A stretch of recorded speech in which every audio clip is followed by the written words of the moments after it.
This is Real Estate Rookie show number 24.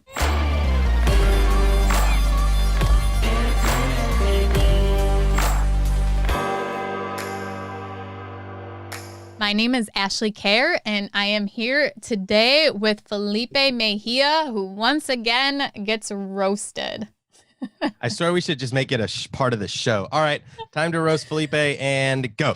I know. I bet they can already guess what you're going to be roasted about, and we don't even have to tell them. But if you listen to that episode, you won't want to miss it. Another roast of Felipe. But today we have a great guest on. We have Naaman Taylor, who has 13 doors and is currently stationed in Germany, but is still buying in the U.S. And he has used VA loans to do his purchases, and he has a mix of single family and multifamily in his portfolio. Yeah, I think it's a great episode for, all the newbie listeners out there, because it takes away the fear of investing out of state, because he invests out of the country. That's amazing. He's found a team. He's found assistants, helpers. He's found property managers, and he goes into detail about all of this, how to find those teams, how he works them, how he interviews his property management team and invests out of the country, taking the fear out of just investing out of state, and he can't go down to see them. And I love the explanation that he gives. I'm not going to say it, but he gives an explanation as to why he's not scared to invest out of the country.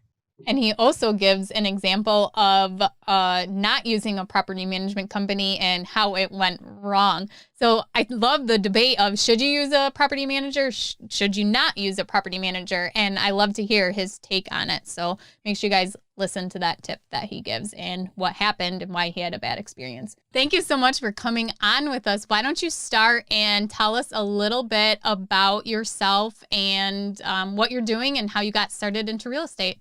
Yeah, so I'm actually active duty military. I've been in the Army 11 years. I've been investing in real estate probably about 7 years, using my VA loan, different strategies. I got real heavy into the BRRRR method maybe in the last 4 to 6 months. I'm going to do 20 years in the military and retire, but I realized that wasn't going to be enough. So I was thinking, okay, I get another W-2 job. I can find another place to work, doing some sort of entrepreneurship stuff. Then I started watching BiggerPockets and stuff and realized, I think I want to be a real estate investor.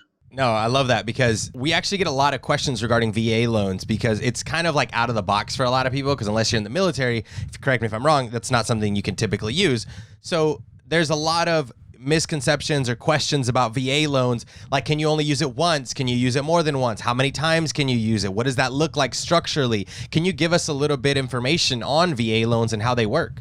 And believe it or not, just the civilian people don't know. The Army people don't know either.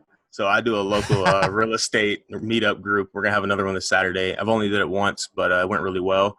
And the same common misconception that you can only use your VA loan once was brought up in our group. And you can use it more than once. It's just each state has a cap that you can put on it. So I used my VA loan 2 times already, and I'm actually using it a 3rd time today to close on a multifamily house my wife's going to live in. That's awesome. Congratulations on that. Thank you. What is the cap that you were talking about? Is that a dollar amount? I think in Texas it's $531,000. So you can purchase, usually that's about 2 properties, because VA is not going to let you purchase something that costs $50,000 or whatever.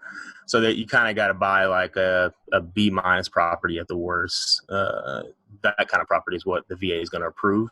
So usually you can get 2 of those before you kind of get close to the cap. And then one of the strategies I tell people is to refinance out of those I'm not like a banker or anything like that, but I advise the guys to use it in high appreciation areas, so it's easier to refinance out after a couple of years. What does your portfolio as a whole, 30,000 foot view, look like right now? How many doors you got, the whole bit?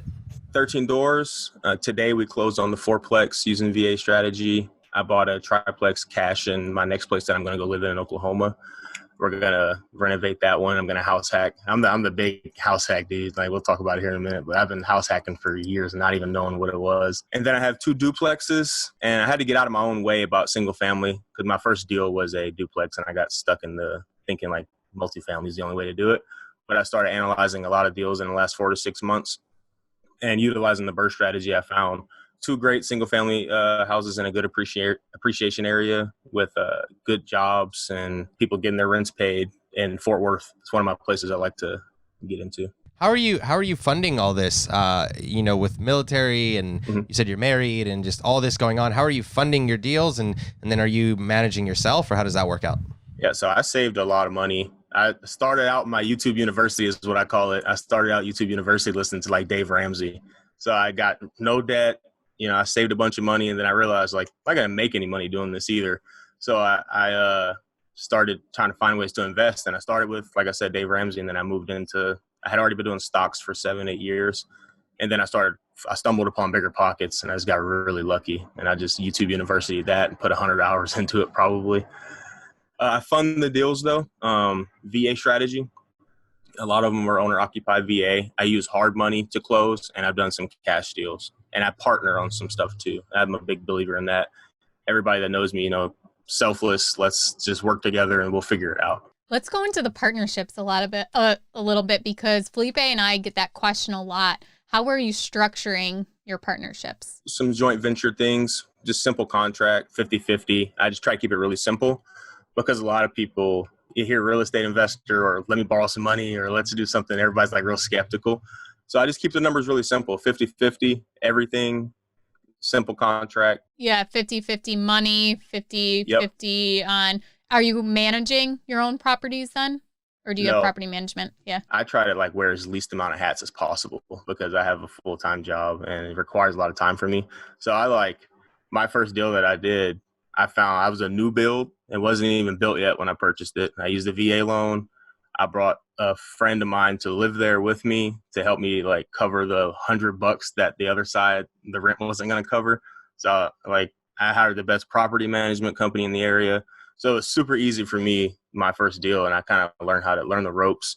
And of course, you cut into your bottom line a little bit, but you learn so much just by allowing all these people to get involved in your deal. And the time too that you're saving, not having to manage it yourself too. Yeah, my first VA deal I bought when I was 23, 7 years ago, and I haven't been to that property in like 4 or 5 years, and they haven't missed a payment. The same lady lives there now. A lot of people have that as their goal, as to not, have to go to their property or have to do anything for it. That's awesome. Truly passive. What a lot of people don't realize is you think you're creating passive income, but what you're doing is creating like 4 more jobs for yourself doing real estate. And even the acquisitions part, is that mostly what you are doing now, is you're looking for the deals and doing the acquisitions, and then you hand it over to your property management company? Yeah, I found the thing that I'm good at is finding the deal. So I don't like to manage properties. I tried to do that. I tried to have a friend help me with that. It didn't go well. So I look at reviews and hire the best property management company. In the long run, it'll pay off. But I found out, for me, I can run the numbers and figure out what the good deal is first. Taylor, kind of explain to our listeners what the process was like to finding a good property management company. I know you said you looked at reviews, but if you'll hint on that a little bit more, because I know that a lot of people are going to have that question. Yeah, it's actually really funny, especially based off the region. So I was trying to find someone, even the one I'm going to go owner occupy, someone's going to manage that for me still. Like, I'm just not interested in doing it. And even with the first duplex I bought, wasn't interested in doing it. Still not. I don't think I'm ever going to want to do that sort of work, dealing with tenants and stuff like that, fixing stuff. This is not something that I'm good at or interested in. And so I call after I read the reviews to find out who's answering the phone, whether they sound like. And I found out, I called some places in Oklahoma, and then, they answered the phone. Hello? Say, I'm looking for a place to probably, property management company. Can you tell me a little bit about your company? We charge 10%. Then that was like, that was the end of that, right? And then so I said, anything else, you can tell me about your company or anything like that? And they're like, what do you want to know? So I'm like having to pull teeth to get information from some places. And I'm like, I know this isn't going to be the place I want to hire. And I asked for a website, no website. And it's another no-go for me, because I want my tenants to be able to pay their rent really easy, whether it be on the property management company's website or however they handle it. And I want whoever's answering the phone to be user-friendly. I don't have to ask all the questions. They know what to tell you already. Some of the places I've called in Fort Worth, they're superstars out there. They got the websites, and the people know all the answers, and they email you back immediately. It sounds like you almost went through an interview process for your property management company to kind of make sure that it's going to fit who you are and what your goals are. And if they didn't align with that, you just said no go.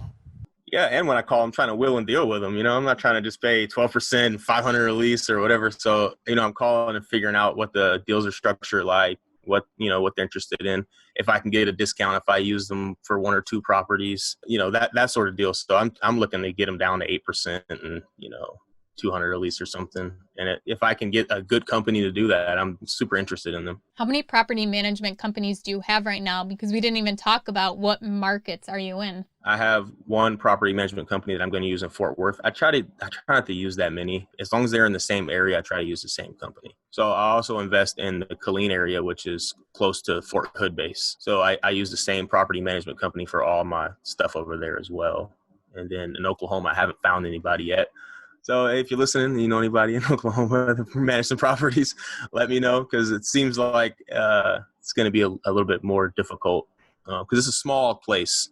So, it's a little bit harder to figure that out. Well, let's start did you bring a deal for us today that you want to kind of dive into and tell us, how you acquired it and to what it's doing now? Do you have a deal picked out for that? I mean, I got a couple that I think of. One of my favorites is the single family. I actually just sold this place, but it was too good to pass up. But it's got a lot of history and some stories on it. So I'll go let's start with that one. So how did you find it, first of all? I used a realtor just in the area, driving around. I was looking for a big house because I had another common misconception with using your VA loan is you have to buy something bigger, so there's plenty of reasons why you can use it twice. But I was 24 years old, 25, maybe almost 25. I thought I had to buy something bigger than my duplex. I had bought a duplex with my first VA loan in house hack. So then I was like, okay, let me buy a big house now so I can use it again. So I used it again, buying this big single family house after I kind of drove around with the realtor, looked at a handful of them. And I finally found one big 2,400 square feet, 2 living rooms, huge master, 4 bedroom, 2.5 bath, big yard. Probably I was single at this time, only single dude living on the street. This is a family neighborhood. So I purchased this place and then I immediately did no house hacking, just had 2 of my buddies move in and pay me rent to live there. So, I didn't charge them very much money, $350 a room or something like that. And my mortgage was like $1,100.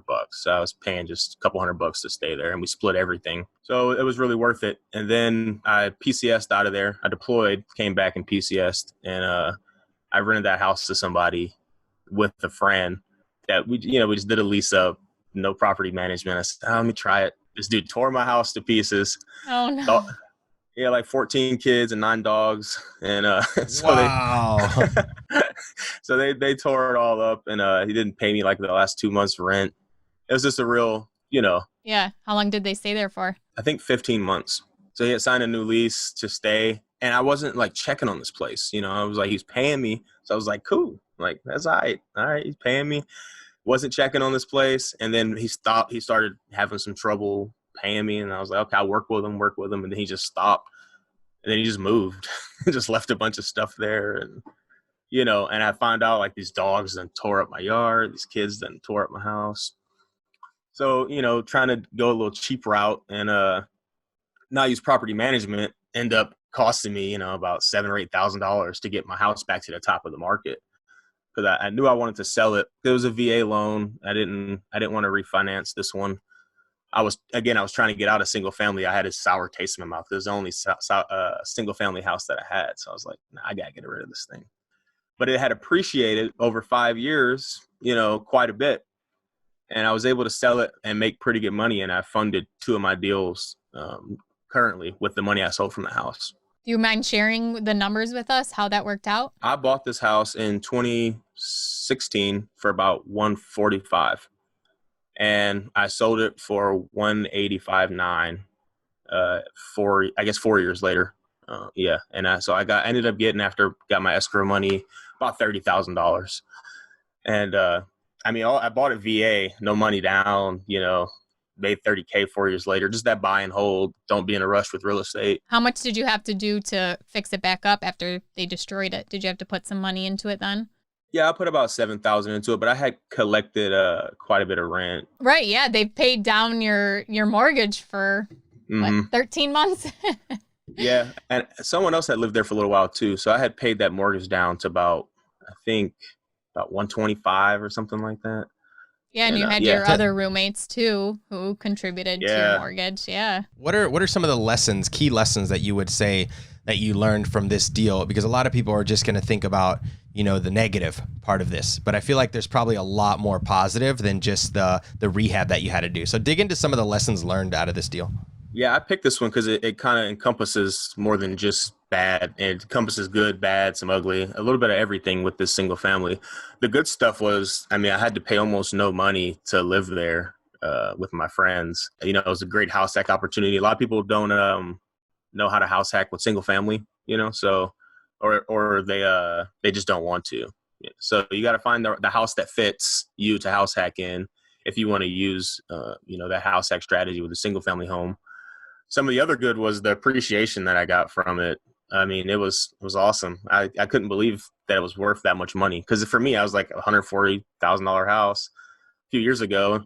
And, all I did was I had to repaint and then fix the yard and a few, when someone buying stuff at the top of the market, they really start to get in the nitty gritty on this thing needs to get fixed and that thing. Because I think they offer about $3,000 more than asking. So I was like, okay, I'll fix everything. Because it had actually went under contract before. And the lady was giving me a really hard time about stuff. And I was like, hey, I'll give you a $2,000 allowance to fix whatever you like. Because she offered me $2,000 less than asking. And I said, well, if you offered me the full price, I would fix everything. But I'll give you an allowance still if you want to close. And we ended up not closing with her. And I was like, oh, man. And then one day later, I got a great offer over asking. And I was like, well, this is great. So, don't be in a rush, really. Some of the lessons I learned from this one, and don't be scared to rent your house, to think that you can't rent your house, because you can. Did you take any depreciation on your property over those couple years that you had it? Yeah, when I filed my taxes, I know you can depreciate 27.5 over 27.5 years or something like that. So I kind of got the benefits of fixing the house, and I'll get some of that money back when I file this year, because I fixed that one up and sold it this year. I think a lot of people forget about that as well. It's not just a cash flow play when it comes to real estate. We also have tax depreciation, where you can depreciate a property over 27 and a half years. So let's say that you bought that property for $250,000, and you depreciate that for 27 and a half years. You can add that to your bottom line as well, on top of cash flow and all these other things. And then, you sold, you got that money, and now you've invested in 2 more properties. So, you're just doubling up. You're just what Brandon Turner would do, you're just stacking. So I think that's great. What would you say was the biggest lesson learned from this deal specifically that you've taken on, going forward? There's 2 parts. One was the 2/5 rule, because I had lived there for 2 years out of the last 5. So I don't have to pay any capital gains taxes on that money. Because if you're single and you live there 2 out of 5 years, you get $250,000 up to $250 tax free. And if you're married, you get up to $500 if you live in those places for 2 out of the last 5 years. So I learned that, and I was like, sweet, I'm going to try and live in these things for 2 years at a time, instead of, I think it's 1 year, 366 days you don't have to pay long-term capital gains. But if you live in there 2 years, you don't have to pay any. So it's pretty lucrative if you can stay in these places for 1 year. It's even better if you can stay in there for 2. So that was a big one for me that I like to take away from that deal. I just wanted to mention too that BiggerPockets actually has a hacking book. You kind of mentioned how a lot of people don't know how to house hack single family properties, and the book, The House Hacking Strategy, actually does touch on that a lot. So if anyone wants to learn any more about doing that, you can go to biggerpockets.com/house hacking book and read more about that.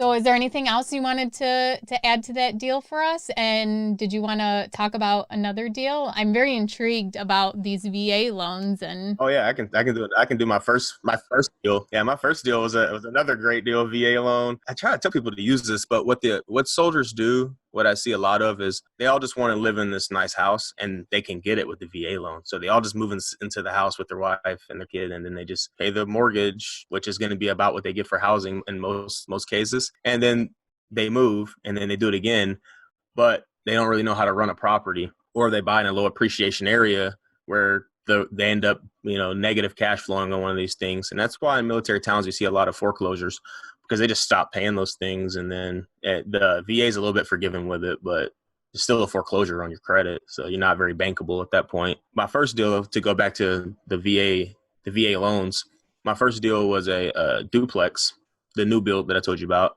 They had built the same thing next door. So I walked in next door, and they're like, yeah, the one the one that's going to go up next to this is going to be just like this one. So I say, okay, great.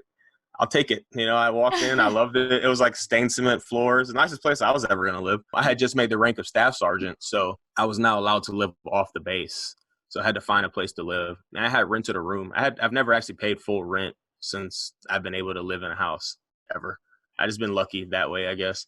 So I rented a room from a friend, the same friend that I moved into the duplex with. And I bought this thing at like 185 before it was built. And they brought it up. I moved into one side. The mortgage was about $1,300, and I could charge $1,000 for the rent next door. Nice. Yeah. So then me and my roommate, we just split the $300 and split the water, electricity, and all that stuff. And then that same property is worth about $210 now from appreciation in the area. I have a great property management company. The turnover is it's like negative turnover. They can't list it fast enough when the person moves out, because one side the ladies lived in it the whole time, and the other side it's a little turnover, like new person every year or two. But I've only paid that $300 I think 2 other times in the 7 years that I owned it. Are you refinancing these properties, getting your money out, buying another one, and so forth and so on? Is that kind of how you're funding as you're building your portfolio? Yeah, so the plan with these VA properties to pay into them, obviously, the 2 people that live there, they'll pay the mortgage every month. And then the cash flow I get from that, I just reinvested into the loan. So that way I can get that 75% loan to value from the lenders. And then I can just refinance it to a lower rate, because obviously the rate that I got when I was 23 ain't gonna be the same rate I get when I'm 30. So once I get the 75% into the VA deals, 25% into the VA deals, then I refinance them. Let's talk about some of the criteria for a VA loan. Are there any kind of certain stipulations that you need to meet? Do you need to have a certain credit score that you know of? Do they check what your income is? I mean, how close is it to getting a conventional loan? It's fairly similar. There's not too much to it. It's like I said, it's the credit score. They know what you're making, because you have to, you're in the Army, you know what I mean? So it's a straight up pay chart they can just look at. Again, if you have that foreclosure on your credit or anything like that, you probably won't get approved. Some of these people use them when they get out too. So I know I talked to all my buddies that get out. Once I learned the BRRRR strategy, because there's a 203K VA loan as well that you can do. You just have to find a bank that'll lend to it. But can you explain what that is for everyone? Yeah. So for people listening, 203K is when you get a loan from the bank for the property and the rehab. You end up financing that whole deal. It's a good way to build equity in a house without having to put a lot of money into it. And the bank refinances your loan at the money you borrow to fix the place, to rehab it, and for the home purchase. So, and you can do that through the VA if you find the right bank, which is killer, because you put no money down and you can just immediately build equity in the place. I just haven't found one yet. How do you approach the banks when you're trying to refinance a VA loan or so forth and so on, just to kind of get your money out and then restructure that? How does that conversation go? I just call them, tell them what it's worth. They send out an appraiser. They determine if it's accurate, what I think it's worth. Sometimes I'll put together a little thing, say this is what some of the things I was looking at to think what it was worth. It didn't work this last time for me. There's just a lot of new builds and old properties. So when I bought mine in 2016, they weren't building a lot of stuff there. So mine were like the newest, hottest thing on the block. And then everything else is from the 90s. And then they didn't build anything for 5 more years. And now everything else is getting new built. So my comps for my property are like things from the 90s or a new build. And I'm like, how are you guys coming up with these numbers? So I was thinking I was going to get a $230,000 value, but it came back at like 210. And I was like, I got to see these comps, because it's a beautiful place, a 3-2, side by side 4-year-old duplex. So I'm like, how don't these numbers work? But so, I mean, the VA appraisers, they're a special breed. So, I mean, they'll get it right sometimes, I imagine, but they didn't get it right this last time. I thought about trying a different VA appraiser, but because you have to use their people. Right. Yeah. Problem. So I was like, if it's one person that's like that, that's probably have a criteria where I can't just pull a person from a different place that thinks, this is worth more. So that's good, Taylor. And then, before we get to the section of our MVP section of the show, I did want to ask you one last question. What is your goal? What's your end goal when you get out of the military regarding doors? So right now I'm just trying to partner with all my friends and people that reach out to me and my family, because my thing is I want all these military. We don't make enough money to be getting shot at. You know what I mean? So I got to find ways to help these guys live for free. Some of my guys that I work with here, they inbox me all the time. I help them look for deals in the places that they're PCS into and stuff like that. Because I really think that they should be able to live for free and make a little bit more money than we do. So one of my end goals is to help troops live for free. That's awesome. That's great. And you're going to be bombarded with messages after this now. Lots of people to help. Yeah. Yeah, it's okay. It's okay. I mean, I talk about it all the time. Everybody knows. I'd be like, hey, come talk to me. And a lot of people don't believe me. There's so much value in that too, is like telling people what you do and what you want to do, because you're gonna learn stuff from them, and down the road there's gonna be opportunity for you too with them. I mean, I'm a big believer in what you give. It comes around and you'll get something back in the end too. Yeah, I work with a like-minded guy here. He's so one thing I found I'm not very good at is being super meticulous. And so I found a guy here, my buddy Shaq, at Smart Money Approach. He's like one of the guys that was like getting all the numbers, and he asked me all the questions that I don't want to ask myself. And it's great because like I know I need that. So he brings value that way. And I've been doing this a little while, so I can help him, show him like what's going on and how to look at these deals and stuff like that. Yeah, that's awesome. So he's kind of just double checking you and asking you the questions you already know you should be answering, but sometimes it's a lot better coming from someone else. If I'm like 10K over this deal, I know it's going to work. I'm like, hey man, well, I don't even look at my paychecks like paychecks. I'm like, if I got to put a couple $100 for my paycheck into that, whatever, like it's no problem. But to answer your question about doors, I don't want to get too crazy in the 1 to 4 residential stuff. I don't want to be like have this crazy spider web of like 42 partners and stuff like that. So like my portfolio, eventually I want to scale into commercial real estate. I don't think it'll take me that long. Especially if I partner with a lot of people, I'll still have a lot of residential stuff. But like the stuff I do on my own, I'm going to scale that pretty quick and try to get into the commercial real estate side of it. I think we'll have Taylor back here in a couple years, or maybe just a couple months, and he'll be telling us how now he's got 50 units of commercial property, or he might just be on the OG show. He's going to outgrow us, Ashley. Yeah. No, I'll be back. There's no worries. All right, then, for sure. All right, well, on to the next segment of the show. It's time for this part where we figure out who your MVP is. This could be a lender, an agent, a handyman, a friend, me, whatever you want. So use the MVP today. I was motivated working out today. Okay. Hold on, Taylor. Where are you at, big dog? Come on now.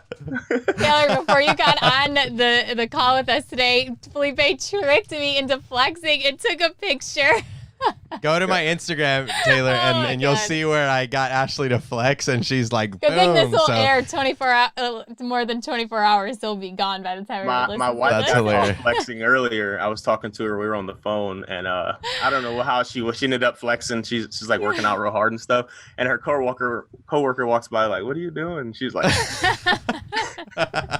they were just cracking up. That's hilarious. Well, this part of the show we actually call the MVP. MVP. And that's MVP. And I was waiting for Ashley to jump in. I know that's like the first time you had me do the chant. I'm caught off guard. That's okay. They'll probably cut that out. Anyways, all right, Taylor. So who is your MVP so far, man? I got a kind of a team that I have in Fort Worth that just really get it done for me. My contractor, wholesaler. I have my wife's cousin. She drives for dollars for me a little bit, looking for some deals. Realtors out there. The property management company I'm going to hire, I know they're going to be great after I interviewed them. So like the whole Fort Worth team. And then honestly, I live in Germany and I'm 7 hours ahead of Texas where I invest. So like midnight for me is close of business over there. And I can't sign anything wet signature. So like my wife has to do all the closing. So she's the real MVP for actually closing these deals, because I tell my buddy, I says, ABC, always be closing, baby. Like we always got to be closing. So I couldn't do any of this stuff without her. Get a mobile notary, like, you don't know the stuff that goes into some of this overseas investing, but she gets it all done, schedules it, signs everything. It's not just signing her name too. She has to like sign in attorney fact of, so it's not just like a real quick swoop. So she's the MVP too. So you're buying property from Germany. So if you can do this from Germany, someone like me can invest out of state, because that's what I'm trying to do this year. And like, I do have a little fear and I am nervous about it, but I mean, here, you're a great example. You're doing it from overseas, buying out of the country, and I'm trying to buy just out of state. I live 5,000 miles from Texas. Like, Yeah. I tell everybody, a lot of people are a little skeptical because it's like, dude, you're buying stuff. I'll just wait till I get there. And I said, dude, you're gonna wait, and you're gonna keep waiting, and you're gonna just keep on. I said, dude, just do it. I said, it's not very hard to do. I said, do you know how to fix anything? I ask guys this all the time because we like shoot guns and stuff like that. So I'm like, do you know how to fix anything? They're like, no. I said, so what are you gonna go look at anyway? Like, Right. you Yeah, that's a have great no idea point. what you're looking at. You're gonna walk in the house and be like, yeah, that sucks. That's broken. That's probably my kryptonite, is that I do know how to fix things. So I do. Yeah, no, I'm tracking. Like I do. I know how to fix those things, and I end up fixing them where I could hire it out. But that positively affects my bottom line. But then I think about it like I could be using my time doing something else. So it's always kind of like a wish-wash for me. Yeah, no, I'm not fixing nothing, dude. Like I just learned, I've been in the Army, so I learned some tools and stuff like that. But I just grew up in the city playing sports and hanging out, doing stuff like that. We didn't do any, turning wrenches or anything like that. And then my wife's side of the family, they're Mexicans. They're like, they know how to fix everything. And I'm like, I just show up. I'm like, hey, call Uncle Victor, man. We need some stuff done. Like I can't do anything. That's hilarious. Well, hopefully we do. Our next segment is the rookie request line. So hopefully they're not going to ask a maintenance or repair question here for you. But let's hear. My property management company handles it. That's the answer. So you can anyone can call in on 1-888-5-ROOKIE and leave us a voicemail, and we will have our guest answer the question for you. Here's today's question from Daniel in Orange County, California. How would I vet a mentor or an investor that I'm willing to work with starting off new? I see a lot of questions is how can I find a mentor? But a question I didn't see so often is how do I make sure this mentor is qualified to guide me through the jungles of real estate? Thanks. So I actually have I actually have a mentor that I use. He's a BiggerPockets member. I reached out to him. I said, hey, are you interested in any sort of like mentorship program? Do you offer anything like that? And he said, yeah. And I was like, great. He helped me with one market in particular. And we talk on a week-to-week basis. And it's great. I get a lot of feedback from him. A lot of it, I mean, you just got to kind of reach out, ask questions, figure out who fits with you. So I found mine on BiggerPockets. I watched his interview and I was like, I think I get along with this guy. I like how he talks. I'm interested in talking to this person. And then I tried the same thing in a different market and didn't work out so well. Some people that do real estate like to charge a lot of money to help you learn real estate. So I was like, man, I got a regular W-2 job. Not interested in that 5-figure helping. Right, right, yeah. Right, and it shows that you don't have to charge or, you don't have to pay that amount of money because you were able to find someone else in a similar market, asking for the same kind of advice and mentorship. Hey, just go to YouTube University, baby. I mean, That's the one. That's the one.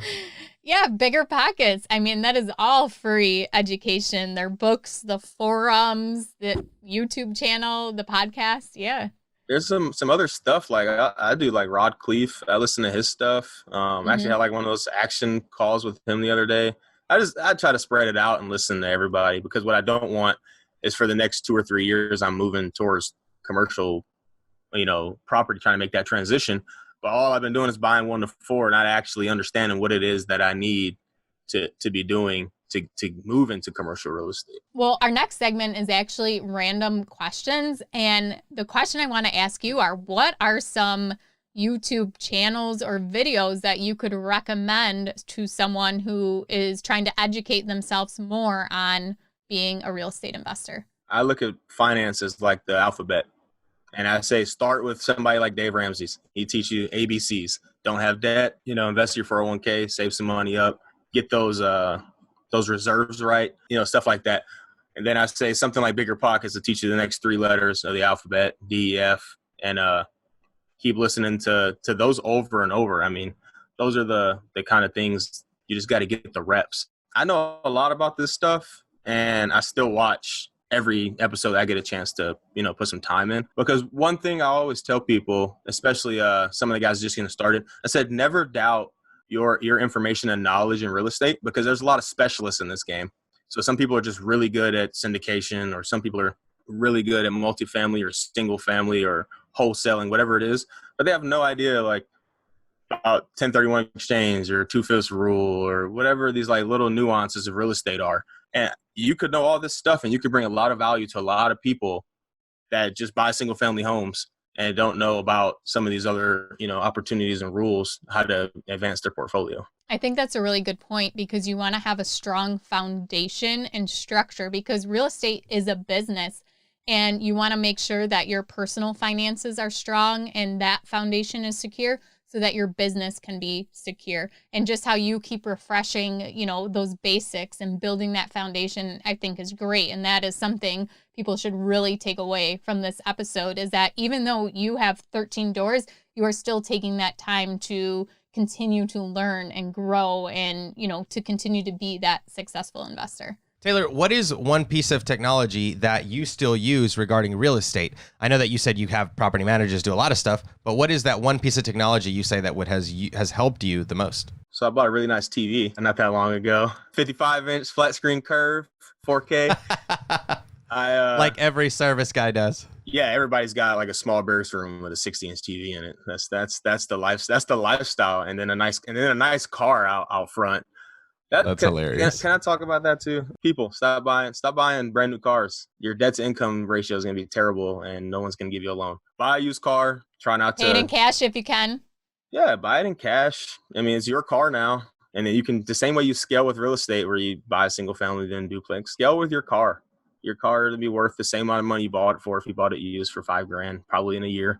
Buy something that save some money. Buy something that costs 10. It's the same thing. A lot of principles from Dave Ramsey. I mean, it's a lot of just being sound with finance. That's great. No, I love that. And what's interesting is everyone now knows that my goal is to buy a Tesla. Mm-hmm. And I'm trying to figure out like what's the best way to do that educationally, right? Because I know everything that I know. I'm woke to real estate. And one of the strategies that someone brought to my attention was when I refinance one of my properties, it's only raising my rent about $100, and it gives me all the cash to buy the Tesla cash. And that's only costing me an extra $100 a month. So I was like, that's a really good idea. That makes sense, because my refi is only costing me $100 a month. When you were talking about the car, that's kind of what I was thinking. I was like, I get what he's saying, and that's great advice. Don't buy the new car. But at some point, you're going to want a toy, whether that's a car or a boat, or I don't know, whatever it is. But just make sure that your asset is paying for that, not as a liability. Make sure that you have an asset that's covering that charge, so that, like you said, your DTI isn't really affected. Your bank sees that, you have positive cash flow that's kind of doing that. That's doing that for you. I got something for you. Something I learned on YouTube University the other day. You got something called a 179 Charlie, where you can buy this car as part of your business. And if you use it for driving for dollars or wherever you want to go, you can, like, say you just did 50-50, you can claim some of that on your taxes and get some of that Tesla money back in your pocket, baby. So let's go. You know what I mean? We're getting matching ones with Ashley. I'm going to slap Ashley's face on the side of my Tesla and it's business expense. No, you put Ashley's body on the car door, and you roll out a window, and I'm driving your head on Ashley. and then she does the same thing. She has Felipe's small arms on the side. All right, we're going to end this interview now. Bye, Naaman Taylor. Thanks for coming. That was great. Oh my God.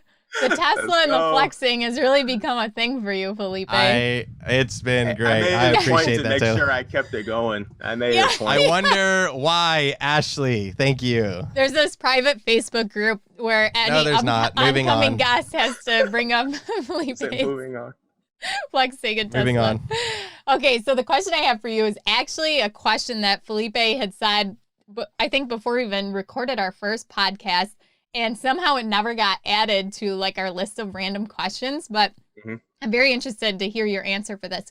Who is someone that you would like to have a beer with, alive or dead, that you could talk real estate or business with? Oh, it's LeBron James. Everybody now, I'm from Cleveland, Ohio. Everybody knows I'm the biggest LeBron fan that there is.